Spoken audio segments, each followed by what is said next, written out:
New marketing strategies. Now that is a lot. And what new? How? Adapting to situations and the new normal. Right. New marketing strategies, building blocks for shaping customer journey in the new normal. And joining us here as a panelist, please welcome Tracy Quah, who's a Vice President Marketing, Asia, Pacific, and Japan for Informatica. Also joining is Radmila, Blazheska, Chief Marketing Officer, Security HQ. Joining us is Andrea, Linehan, Global Chief Marketing Officer for Xi, Nidhi, Hola, Country Marketing Director for Dell Technologies, and Shivani Sharma, AVP Marketing, Embee Software Private Limited. And entire session is being moderated by Soumya Mohanty, MD, Insights Division, Kantar. Hello, everyone, and we are here for yet another exciting session to discuss building blocks of shaping customers' journey in this new normal. And we have a stellar lineup of female tech leaders, and I'm hoping to learn a lot from them, not being very savvy on technology. So this entire topic today is very exciting because a lot of things have changed in the last 2 years with the pandemic. Our lives have been completely upended. I think we have spent so much time away from each other that when we are now meeting each other, it looks a little awkward. What has also changed is the consumer's own sort of relationship with brands and therefore the role of marketing.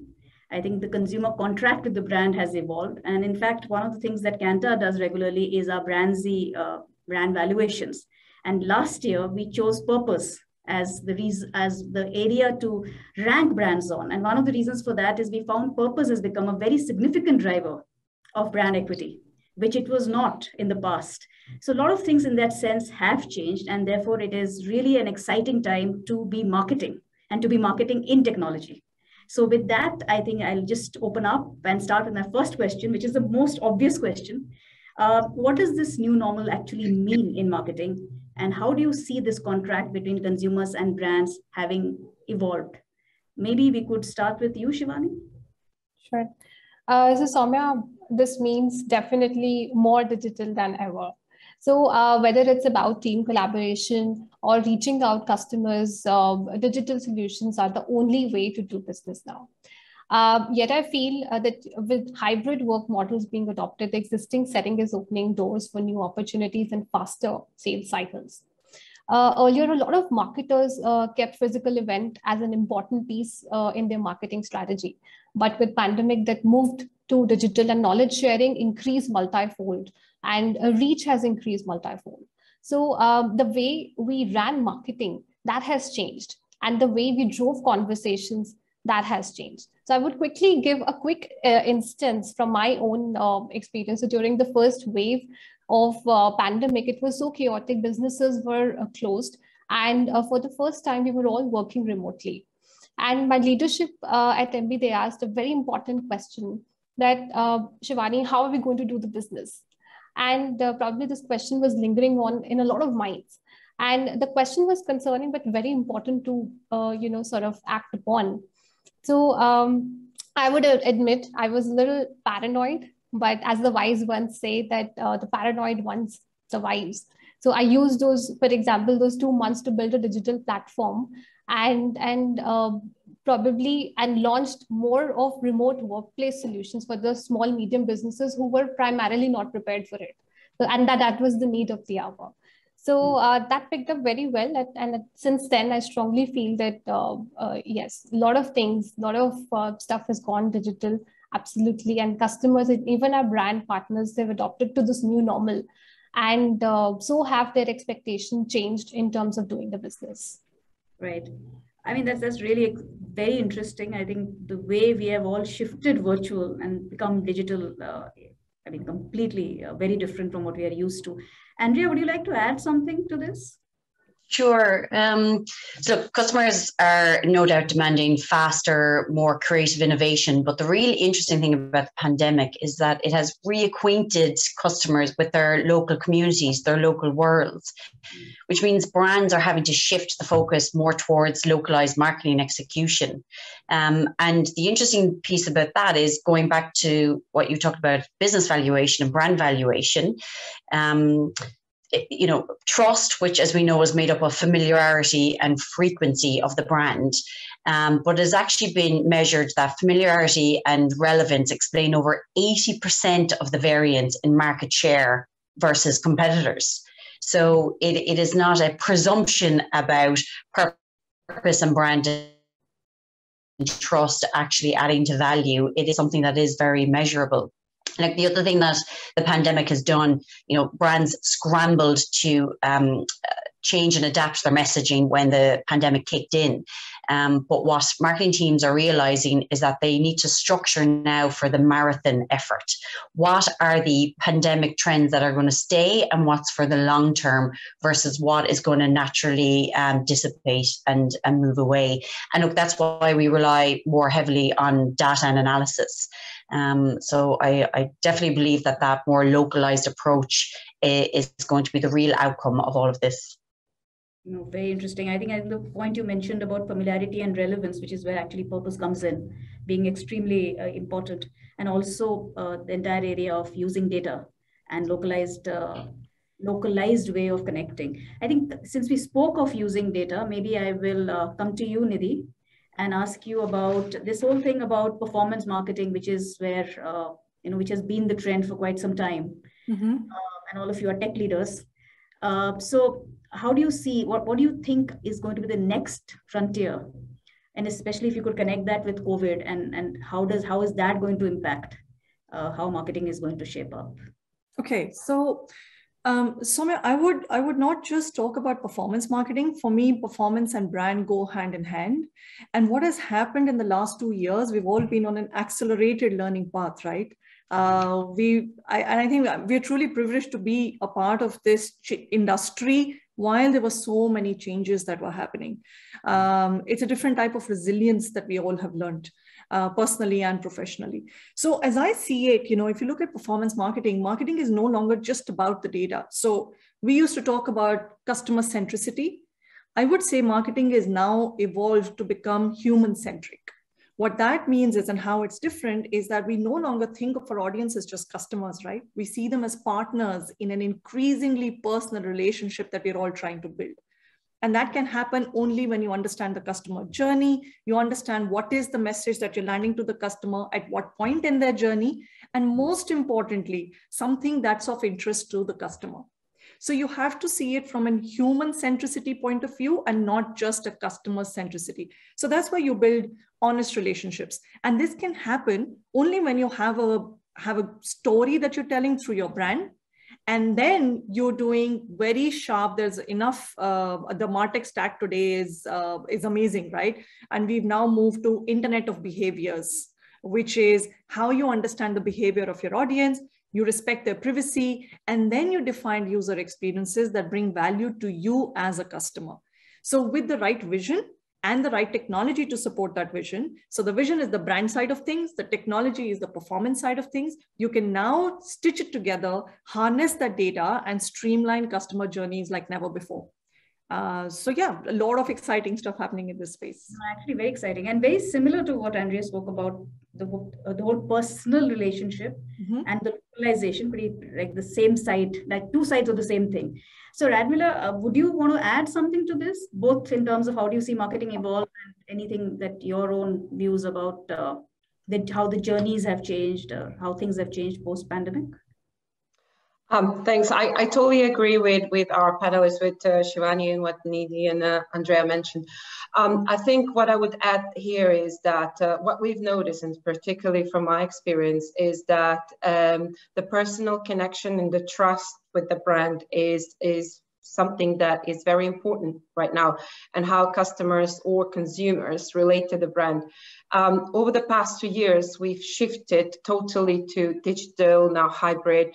Over the last 6 months, I don't know about your experience, but we started a bit more entertaining physical events in our marketing strategy. But the most important thing that we've all learned is that we cannot rely on long-term planning anymore. We have to be very tactical, very strategic approach, very fast-moving results. So all of our targets has shifted. As soon as the pandemic started, we as a company, I think because I work for a cybersecurity company, I think we were very much digital anyway, not so much relying on physical events as it is in our marketing planning. So we shifted very quickly, and we were in the middle of rebranding whilst in the middle of pandemic.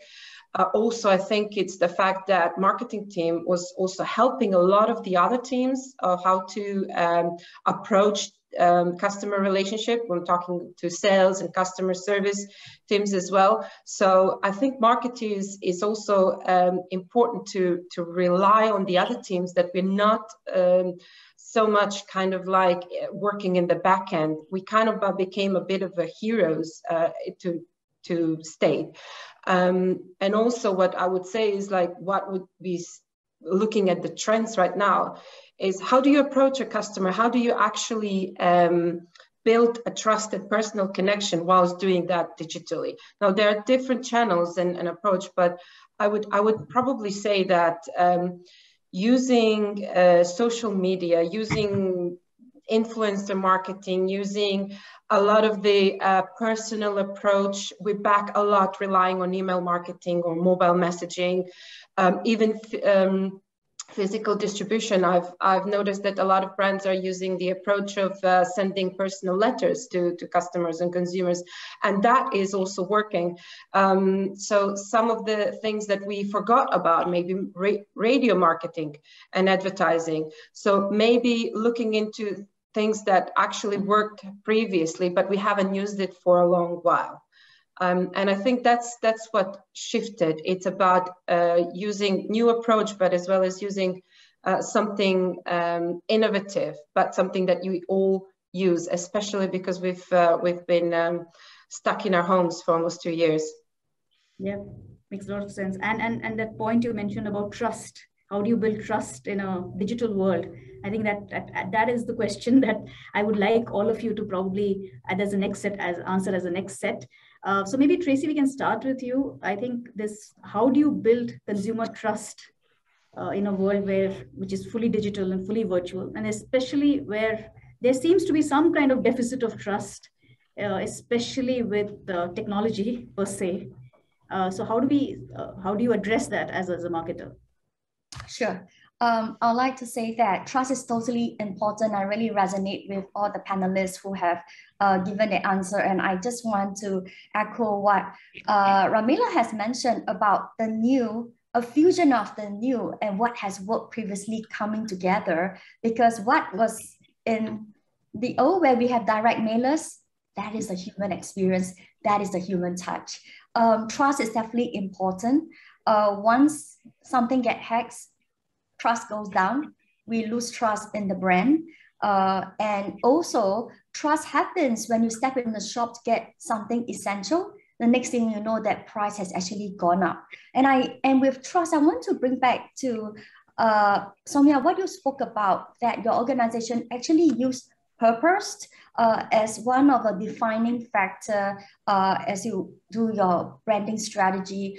Just on that note, that it's so important to align the whole entire corporate actions with the purpose, right? And this will really help us to align to be more authentic in uncertain business environment. Empathy and compassion. Just two examples that for some financial institutions allow customers to defer loan payment and pause overdraft fees. I was trying to make a donation to UK, and you know what? I'm not a HSBC customer, but I found that, there's no OD fees that I need to pay for overdraft. And I was really happy. It saved me like 20 USD, which I put that in through a donation, and HSBC has won my trust at that point in time. I also want to cite another one on trust through empathy, compassion, that there's this shoe company that donated thousands of shoes to healthcare workers, that in such endemic times, when consumers and customers start seeing what the organization that they are loyal to are doing good things and benefiting the people, that will increase the trust, that will increase the collaboration. And one thing is also important, that the C-suite within the business make sure this is a KPI set within all their departments. It is not a marketing function that say, oh, organically people will start trusting. The KPIs have to be instilled in all departments to drive about a good change within the organization and fully align with the customers. That's a very fair point. Shivani, shall we circle back to you? What would you say about this whole issue of building trust? Sure, Soumya. So building a trustable business takes a lot of hard work, and it takes a lot of time. But if anyone wants to do it fast, the best way to navigate through this could be number one, stories, right? Whatever good work that we're doing, if we can send out that good word about the great work we have been doing with other customers, so that actually that has that kind of human effect of building that trust. That is number one. Number two could be, Soumya, that governance and compliances, transparency in the process, the way we communicate to the customers, the way we are present with the customers in their entire journey. That setting transparency in that entire process is very important. Third, I would say that consistent and seamless customer experience across all the channels, be it online or be it offline. That's very important. So that customer doesn't feel that kind of a knee-jerk experience persistent to where the way we have been dealing with the customer, basically, right? And most importantly, of course, strong support system. That's very important for marketers. Building a portal or building a way where customers can reach back to us just in case if they are stuck, so that they feel that, yes, I have their back. And this is how, these are the quick ways actually you can use to turn your customers into your advocates. A great point. Andrea, anything you would like to add? Sure, I obviously echo what all the ladies said. It is so pertinent. And if you look at the trust and the construct of it, that circle of trust that we're all familiar with, it's the customer wanting to know, does the brand and company respect me? Do they know me? Do they protect me? And do they support me? And that is across the whole customer life cycle and journey. And, the protect me bit might be, are they protecting my data? Are they protecting my money if I'm a financial institution? Do they know me? I might have joined them as a customer when I was in my mid-20s and, my behavior was very different, but now I'm in my mid-30s or 40s. I'm a very different person. Things in my life that are important to me are different. Is the brand and business paying attention to the fact that I am a organic, growing, evolving person? And, do they respect me, the way they treat me, the way they communicate with me? And do they support me when I do have an issue and something's not going right? Is that mechanism there to support me and really help me get to a resolution? All of these things need to be true for real trust to be garnered and to be grown with customers. And do they really know me is really a very interesting facet that you have brought into this conversation. So, let me move to a completely different question, which is, you're all female technology leaders, right? And this, I'll probably go around the room so that everybody can share their views on this one. How do you think leaders like you and women specifically can differentially, bring an impact or change in the way they lead the business or the way we engage with customers? Is there something that as female leaders we can do differently and maybe see a different future? So shall we start with you, Radmila? Maybe we can start with you and then go around and take Absolutely. And interesting. I've noticed the question when for the panel, and I thought about it, and I would say, what do we bring to the table? I would probably say our emotional intelligence as first, that personal connection to build with our colleagues and with our customers. Over the past 2 years, I've homeschooled a 4-year, now a 6-year-old.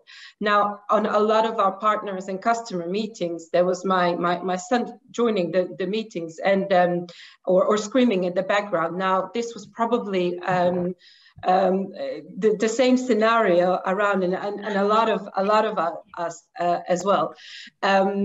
Whilst it was frustrating, on the other hand, it was also for me liberating to know that, first of all, I'm a woman, I'm a mother, and as well as a career woman. And when you look at that from a business point of view, you also connect to other people on a more personal level. I've never had more conversation about our family and personal lives with other colleagues and other customers than I've had in the past 2 years. And that confidence, that kind of like also the approach to open up, even on social media, to share certain personal stories, it actually builds up and connects to the brand. And as we said in the beginning, suddenly we don't look at the customer base as a mass audience. We actually look at them as individual human beings. And I think us as women, we're basically able to multitask a lot. And that resilience and that fight and that we bring on the table, I think it's something that drives us a lot. I would say it's that I think it's something that we as tech women leaders bring on the table. Yeah, very inspiring. Tracy?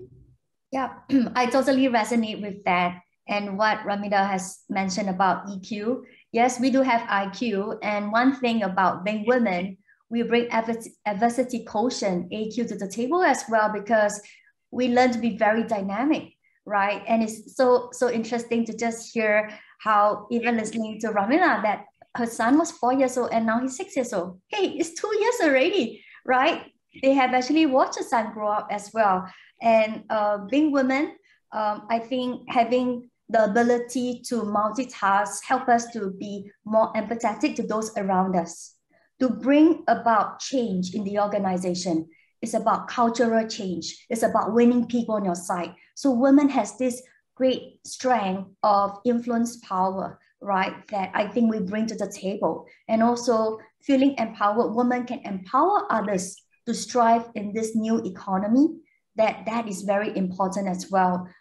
Also for women, that it's important that we constantly upskill ourselves, both the hard skills and the soft skills, to ensure we continue to support our own career developmental goals. So, and we have seen many research that says that having women in the senior leadership, that's where the company has a better profitability, higher growth, and innovation. Yeah, I hope we see a lot more women in senior leadership. Nidhi, what's your view on this? You know, I would totally echo what Tracy was talking about. I do feel that the qualities of a great leader actually have never been gender dependent, right? But having said that, there are few innate traits that we have, that we see in female leaders, which make them more in sync with their team. For example, the 5 that I would say that stand out for me would be empathy, mindfulness, also goes back to the emotional quotient point that was being made. But mindfulness, again, extremely important. The kid example that we were talking about, right? Open-mindedness is the third one. Inclusiveness, I think, is one big bit, because, you know, I think we sort of have that as an innate trait, right? And the last one, which everybody knows about, and we often get mocked for it as well in a personal scenario, is multitasking. But I would say those 5 stand out for me in terms of the traits. No, that's really great. Very interesting. Andrea? I really resonate and agree with what Nidhi just said. It is so much more than gender. It is about really fostering and promoting, you know, values, trust, empathy across the genders. And I think as technology leaders and female technology leaders, it's on us to move away from showing women how to survive in the construct of work as it is today, and choosing the people that we work with, work for, that we hire, and purposely choosing men to work with men who do emulate empathy, and working with other women who choose to champion women instead of competing and empower each other. So it means that we can perpetuate a positive future cycle as opposed to just surviving and attempting to thrive in the old construct. And I think we're very fortunate as leaders that we have more choices. We can choose where we work and who we work with. And I think that's probably the most powerful thing we can do as female leaders, but so that we can remove gender from doesn't need to be the conversation anymore. And it just comes down to what are the value systems, and that's the discussion. Shivani, any last thoughts on this? Sure. So yes, I would echo with the sentiment of all the ladies that they have spoken here. Absolutely. But there's something that we are biologically hardwired to be that makes us different and gives us edge over, as we said, that leadership is a gender neutral thing. So, but something that gives us, being women, that gives us an edge is being patient and sensitive to people around. And we are very empathetic beings, right? And that's very important trait in a leader. So be it to empathize with your teams, be it to empathize with your customers, with your leadership. And this is something that personally has worked very well for me to lead the business and engage with the customers. So for example, while observing customer behaviors, it helps me a lot. I always make sure that I personally attend and run customer interviews and participate in UX practices for customer journeys. And it gives me a way to deeply understand their problems and accordingly position the content and the offers, the pricing, the go-to-market strategies. And most importantly, it keeps me empathetic to the customer's requirements throughout the process. And again, practicing empathy with stakeholders or leadership, it gives, that kind of a view into, it keeps me empathetic towards the business. And of course, with the teams, it's very, very important because now we're not physically around, right? So it's very important to make sure that people who are working with you, they are having a good, a work-life balance, good, mental health, and it gives me, that perspective of how my team members are faring and how they're feeling about work, and could there be a challenge that I could probably solve for them. So yes, that is something that has immensely worked for me, and something I truly bank upon. It seems to be an area where everybody seems to have converged, and we are doing pretty well on time also. So I just thought maybe we can have a few closing words from any of you, and I'm just leaving it open in terms of, what do you see as like the single biggest challenge that you think you will face in the coming couple of years? Soumya, if I can just Sure. share a view. We've spoken about the customer point of view. We've spoken about gender. We've spoken about inclusion, all of that. I think one area where I feel is extremely important for all marketing leaders to look at is how do you coach your teams to be agile and adapt to all the changes that we are witnessing. And we continue to witness, wave one started, we're like, okay, there's this flux, it will all pass. Wave two, a lot of us lost loved ones and went through really rough times, right? And then wave three, again shut down, then again slow pickup. Just when you think things are getting back to normal, something hits you. So I think one area that should be a topic of conversation, and I would love to hear other panelists' views, would be on skill sets. And like, I'll give you my perspective, and I would love to hear from others since we have a few minutes. So one, of course, is how do you orient yourself to the goal of the business leaders and stakeholders, right? That's a given. Solid understanding of your customers, keeping track of all the marketing trends that are happening. But I think those become the bells and the whistles as long as your fundamentals are in place. I would say the one core skill that I have seen successfully develop in my team and people around is how you're pushing the boundary of the expected. Do you have the courage? And then comes the X factor, because once you have the courage, then do you have the intuitive understanding of what you need to do to achieve your outcomes? And over time, you hone this skill. And this natural instinct and ability coupled with that experience that you've had over the last couple of years is what will become the X factor. So I would love to hear everybody's views on people and skills. Very interesting. We just have about 3 minutes left, so maybe we can take one more view before we wrap up. Shivani, you want to have a go? Yes, Nidhi, I would absolutely agree with what you said. And challenging your teams, asking your team members to do something they have not done before, experimented before, and something that makes them wonder how to do it, right? So something like that happened when we were coming up with a digital platform. And my key takeaways from that lesson was that when I wanted to build an tech e-commerce, I wanted to change the technology purchase experience. And something that I heard a lot was that you don't have a technology person on your team. How would you do this, first of all? So meeting these kind of challenges, of course, I built the team accordingly, having a technology person, having a UX person, most importantly, to make sure that whatever journeys I'm putting out on the screens, they are appropriate. So, of course, I mean, this has been most interesting and challenging times for marketers to make us feel that this was something that probably we could have thought of before, but we did not. And now we have that opportunity to excel with whatever we have, make most out of whatever we have.